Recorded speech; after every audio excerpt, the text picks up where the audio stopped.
So this is a big week for the entire Cardano project.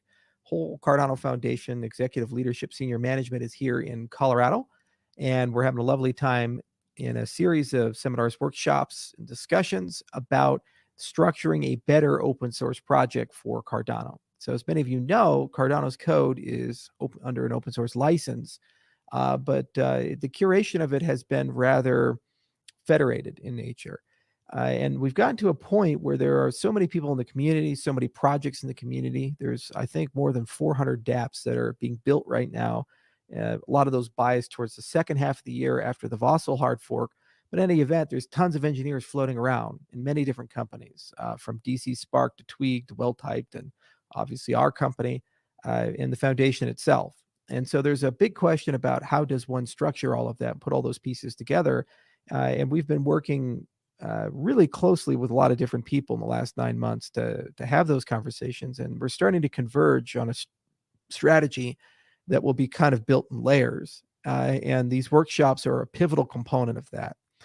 So we'll give you guys an update on the back end of them, of all the things discussed and we've learned and commitments made, and hopefully maybe be able to get some timelines out about how new governance structures look at like.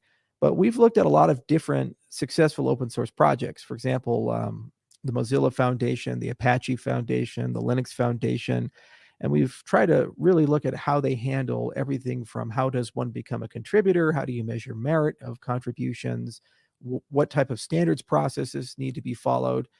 For example, Ethereum has things like EIPs and ERCs. Well, analogously, we have CIPs, and we're talking about what a standards process would look like. We're also examining things like formal methods, how far down that stack we want to go. There's an IO viewpoint on how to do formal methods, and all of those specifications are public. And you can see that we've connected those to the code. But moving forward, should we move to more of a polyglot ecosystem, or maintain Haskell as the reference client and then still maintain the same formal methodology? So these are all discussions that are being held. There's also a lot of discussions about documentation, training, and other such things. If you look at the Linux Foundation in particular, they do a very good job evangelizing open source and training people to become open source contributors. So there needs to be a whole pedagogy that's assembled there. Other things on the agenda are things like mastering Cardano, things on the agenda like special purpose courses for Plutus and for core technology of Cardano. I'm going to be attending a learning conference in London in May that actually has lots of vendors who specialize in these things. And my hope is to be able to outsource a big chunk of curriculum development from our internal education division to repeatable courses for the community. So we're having a lot of discussions along those lines, and there's a litany of other little things to deal with here and there. But all things considered, a lot of progress. There's also been a lot of talk about, well, what is the Cardano Vision 2025, 2027? As many of you know, I've repeatedly said that our goal is commercial comparability, sustainability, and self-determination as kind of a goalpost for this year.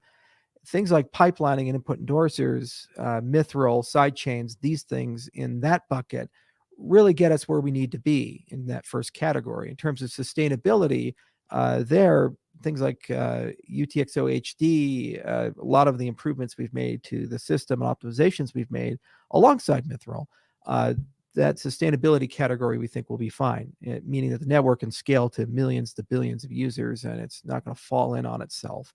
And then finally, on self-determination, really have to get to a point where not only is there a bureaucracy that is very inclusive for the community, that bureaucracy is legitimized by the voting of the community, the endowment of the community. And this is somewhat implicit, but it needs to be made explicit through Catalyst. So we're well on schedule for all of these things. It's been a colossal effort, and I'd like to thank all the people involved in it. More than 500 people across multiple organizations have had a say, internal and external. It's been just a lot. Just getting Cardano done, this concept of, what is required to really make a great impact with Basho, Voltaire, and cleaning up the remainder things in Goguen and Shelley. It was certainly definitely a work in program and project management, and it's really impressive to see what's been done. But rubber has to hit the road. A few other updates as well. If you want to see me in person, I will be at Consensus June 9th to 12th. I believe that's going to be held at Austin, Texas. Usually they hold it in New York, but because of COVID, I guess they moved it to Texas because it's a little easier to put on big events there. And we're going to try to have a big Cardano event there as well, and bring a lot of the Cardano community, especially dApp developers, the foundations, and others. A lot more to say on our efforts with the VC side. So many of you know about the C Fund, and it's trying to take positions and help out people in the DeFi ecosystem of Cardano. We'd also like to replicate that for geography-specific funds, starting with Africa. So not much to say today, but we will certainly have more to say in the coming months on that. In terms of other updates, science is progressing pretty quickly. There's going to be a blog post imminently on pipelining, and then there's going to be a follow-up blog post in a few weeks, probably on input endorsers. I was kind of hoping to get the input endorsers blog put out in February, but it looks like that's more of a Marchy thing. But generally speaking, it'll kind of outline design principles, challenges, and why these things are interesting, and what value they have for scalability. And then some papers will come to follow. Pipelining doesn't have a paper because it's not novel from a scientific viewpoint, but input endorsers actually are. And I think they bring a lot to the story. So I believe it's real good to have the community have access to that. And this is one of those areas where it's a major leap forward in terms of scale and performance. We kind of worked our way up to it. The company wrote the parallel chains paper, and then also introduced the concept of input endorsers in the original Ouroboros paper.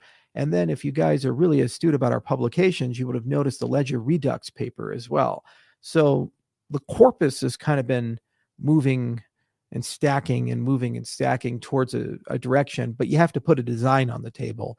And this is the first time where we've kind of pulled the threads together for a particular design that doesn't suffer from problems with DDoS attacks and so forth. It turns out it's a tricky problem, but the good news is we have a pretty good idea of that. And now it's just translating it to engineering speak for the post-fossil hard forks to roll out.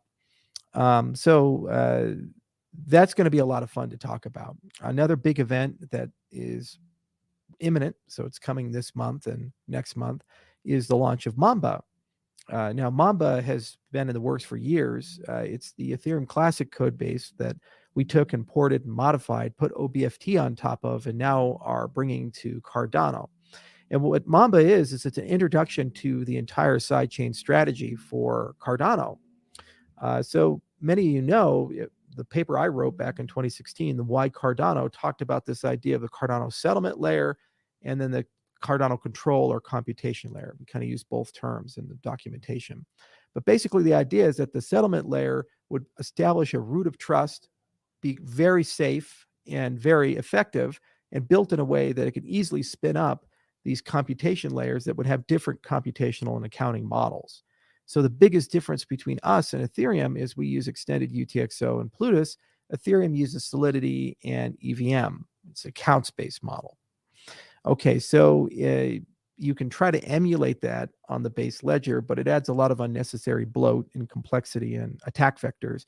So it makes a lot more sense to run a sidechain.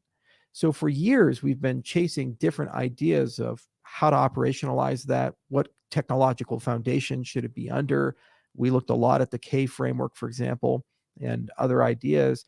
But Mamba is really the first time, I'd say, in the project's history where we've converged to a point where we have a very crystallized viewpoint of not only how to connect the chains together, how to operate the sidechain, but then also a generic footprint that if you, the user, want to create your own sidechain, how that process works.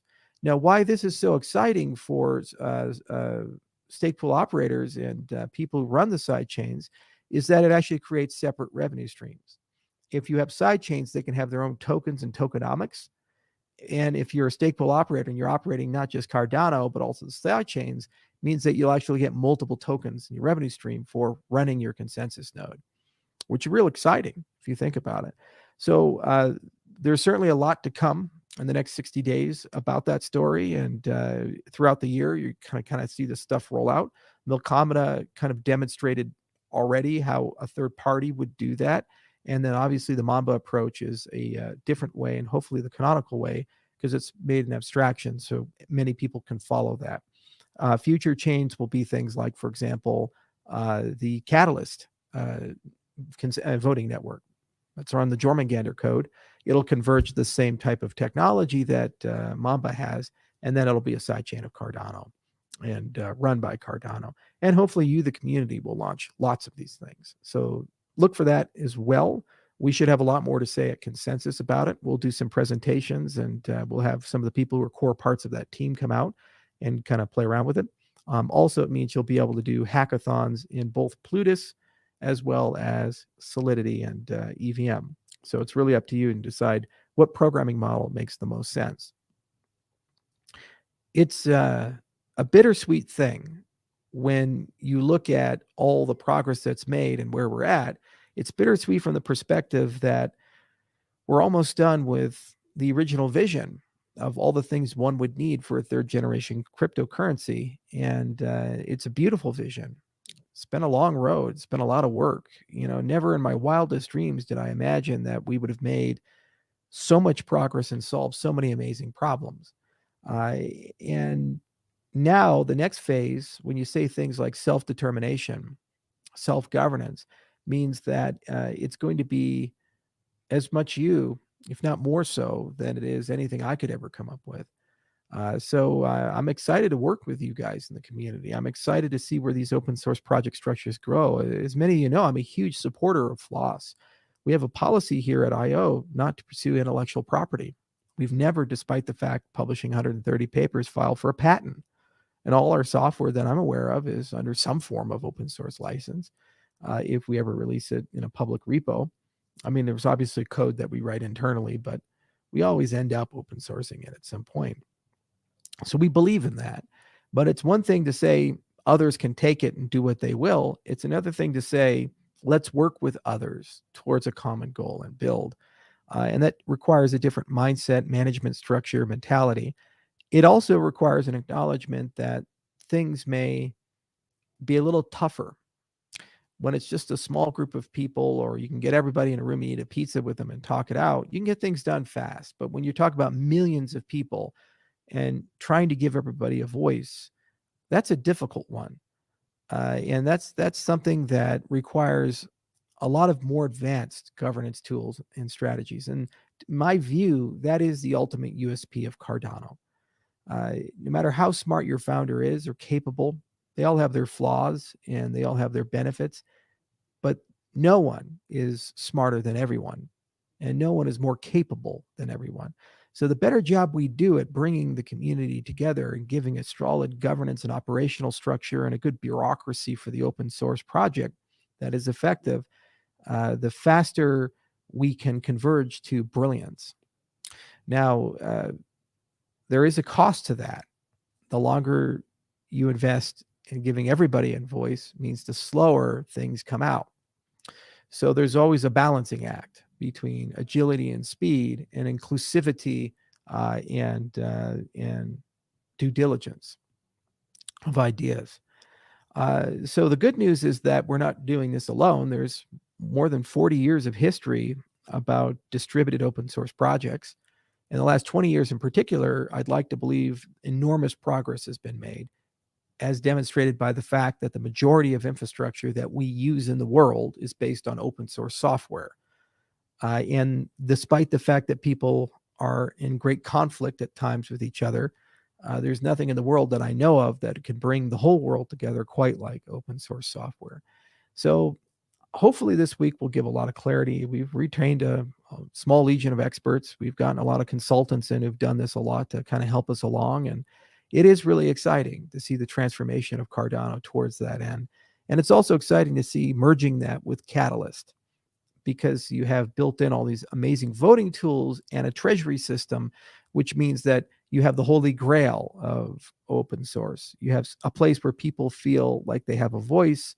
You have a place where people can actually get things done. And you have a place where funding can materialize that is truly objective and pure. A lot of institutions have to be formed moving forward, some community oriented and other ones just to counterbalance actors, research institutions, execution institutions, standards bodies. Some will be embedded within existing, some will be blue ocean and created. And there's already a lot of work in the community in creating things like the Cardano DeFi Alliance, for example, and other alliances are coming that cover core pieces of technology in the Cardano ecosystem that, in my view, are essential for Cardano to carry out its mission of becoming the financial operating system for those who don't have one. Those alliances will be community-led and supported, of course, by us. I'm going to be cutting a lot personally grants to these different alliances, and I know the foundation has the intention to do the same. It's just a question of when and how, and the exact strategy behind that, which is one of the topics that will come up inevitably. But it's exciting, nonetheless, to see that the community is rising up and they're getting things done. You see, it's impossible to keep everybody happy. Things like protocol parameters, things like K, A naught, these things. There's great debates about what they should be at, how things should work. For example, the Curve pledge, was it SIP 007? This is an example of great, well thought out work. However, when you measure it, it looks like it does reduce the Nakamoto coefficient of Cardano. But the burden is upon the process to explain why and how, and the burden is upon the process to use these great ideas and improve them to a point where they accomplish the same thing. One of the things that we've been pushing for example, are objective metrics, because we like objectivity here. We like inclusive accountability here. It's very important to me. It's very important to the project. In particular, you will hear again and again and again that people say we need to be more decentralized. But nobody knows what decentralized means. What is it? What's the measurement? Is it like a graphics card with 3D Mark? Can you just like run a benchmark and say, okay, you're 27 and that's better than 14 or something like that? We don't have such a metric. And then there also isn't a good metric of throughput. I remember Alex Chirpinoy with Dan Friedman months ago demonstrating a transaction on Ergo that had 5,000 outputs. Simulating that transaction in an account style model like Ethereum would take many, many transactions, likely hundreds to thousands. And that's one transaction in that system. So we look at TPS and we say, oh, well, that's a metric. But if one can do thousands of transactions in one shot and the other one is very serial, TPS doesn't seem like it's a very good metric, any more so than clock speed is anymore in a processor. As a child in the 90s and 2000s, I remember the processor wars between Intel and AMD. And how every week we're 1.2 gigahertz, we're 1.4 gigahertz. They'd always find a way to get the clock speed a little higher. And we as consumers were trained to think more is better. Then suddenly you had chips that were 3.4 gigahertz that were slower than chips that were 2 gigahertz. There was more to the story about these things in practice, as we've learned now with custom silicon like Apple Silicon and multi-core processors and special purpose cores for image processing and AI and so forth. Well, analogously, there's more to the story about blockchain performance. And what I'm very keen to start studying and understanding are the trade-offs. So as we move towards an open source project, people have to ask baseline questions. This change, this enhancement, this strategy, what does this ultimately do for the real world performance and throughput of the system as a whole? And what does this do with the level of decentralization for the system as a whole? Every change moving forward, it has to be scored against at least those two ideas. And the third idea, the self-verification, the inclusive accountability concept, does this change compromise your ability as a user to verify things about the system? As it stands right now, people often ask, why is Daedalus so slow? Well, Daedalus is a lot of software. It's not a wallet. Daedalus is a server. It's a database. Daedalus is the Cardano protocol. It's running the whole stack. You're running a full node. So anyone who has a copy of that has a full copy of the Cardano blockchain. And you can see in our infancy already how heavy that can be. The point of technology like Mithril is to give you the ability to have the same level of security that that experience has, but be able to operate with a light client. However, will that be ported to all sidechains? Right now, under the current sidechains we're planning, the answer seems to be yes. It seems that that technology could work on those chains. But what if we take more exotic technology? Perhaps not. And that's something that you, the community, are going to become increasingly more involved in, to the extent that eventually difficult decisions have to be made. Every single time you do something with the technology that's been built moving forward after this year is done, there's ultimately a question of, is this going to increase or decrease decentralization? Is this going to increase or decrease system performance and throughput for the classes of applications we tend to care about? And ultimately, does this make the system more inclusive or more exclusive? More participation, less participation, more ability to verify transactions that are sent and operate light node infrastructure with full node security, or less? Are we centralizing fundamentally? Every change has to be scored this way. So this is a big item in the open source project that we've been discussing, and it's something that we care deeply about, to the extent that when we talk about founding institutions, some of those institutions embedded in academia and embedded in standards bodies will be focused on creating objective metrics, not just for Cardano, but for the industry as a whole. So we can, for the first time ever, be able to know where Cardano officially stacks up against Ethereum and Solana and EOS and all these other systems. We have crude metrics like Nakamoto coefficients, for example, but they don't accurately reflect the nuances of these protocols. And it's about time we had some rigor behind it. The good news is this is a problem that's very collaborative in nature, and it's something that everybody has an incentive to talk about. And frankly, we as consumers, we need to level up a little bit. We can't just demand raw performance at the cost of principles and philosophy. We have to demand performance while maintaining our principles and philosophy. And we can't just demand a system where we leave people behind. I shared Moxie Marlinspike's article for good reason, because a lot of Web3 is actually just Web2 and Web3 clothing, highly centralized upon with infrastructure that people like JP Morgan own. And the more centralized it is, the easier it's going to be for this space to become co-opted. We've already seen the politics of personal destruction enter this space. We've already seen all kinds of shenanigans with governments around the world doing things, both implicitly and explicitly. Now in China, I think you can have jail time for trading cryptocurrencies. And that's just one of hundreds of examples. So it's very important that we ask ourselves, what are we actually trying to accomplish?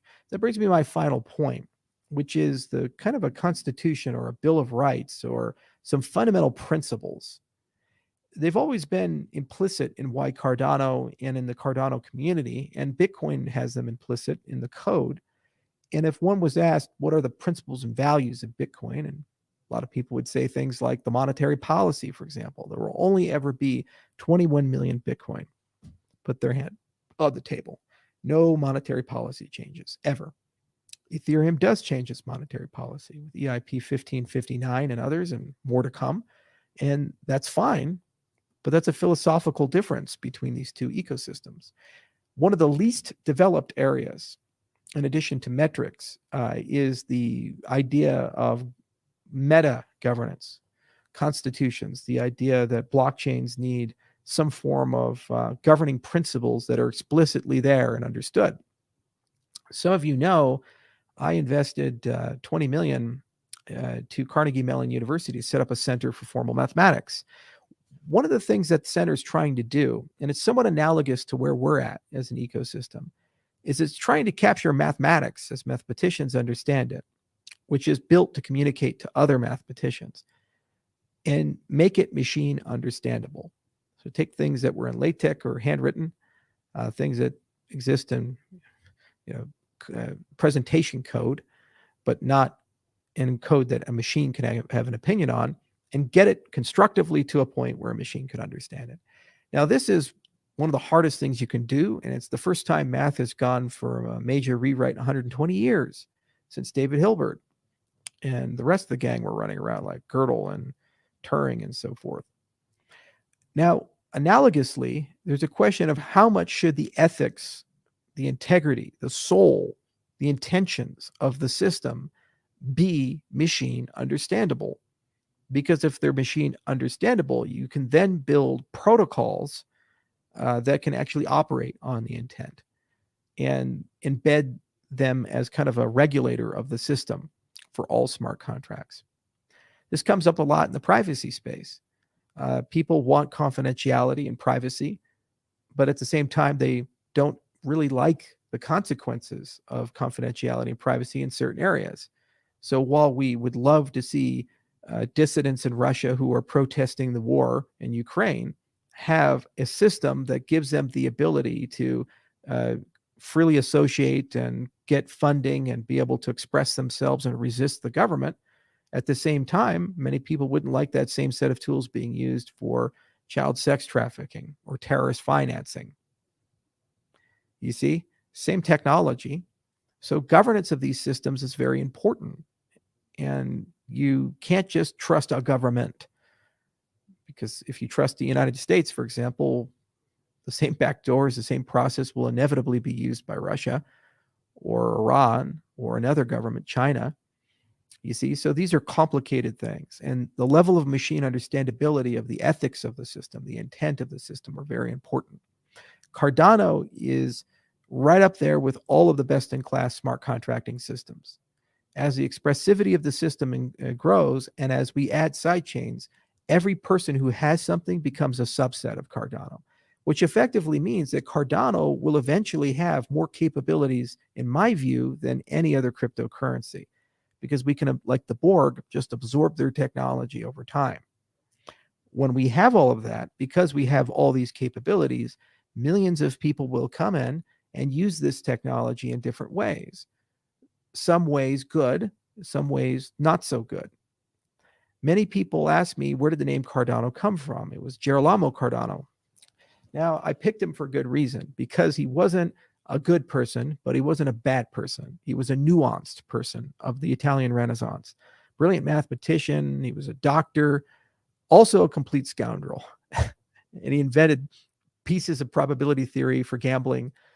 He was the Pope's private physician, but also excommunicated from the church. He was a very interesting fellow, and I felt that was an appropriate name for a cryptocurrency. Sometimes cryptocurrencies are bad. Sometimes cryptocurrencies are good. And in our love and rush to embrace this new technology, we must be intellectually honest and wise enough to acknowledge the times that they are bad. The point of regulating structures are to figure out how do you blunt that. And we don't need a government or a regulator to do that. We can use the very same things that make a blockchain a trusted custodian, things like smart contracts and so forth.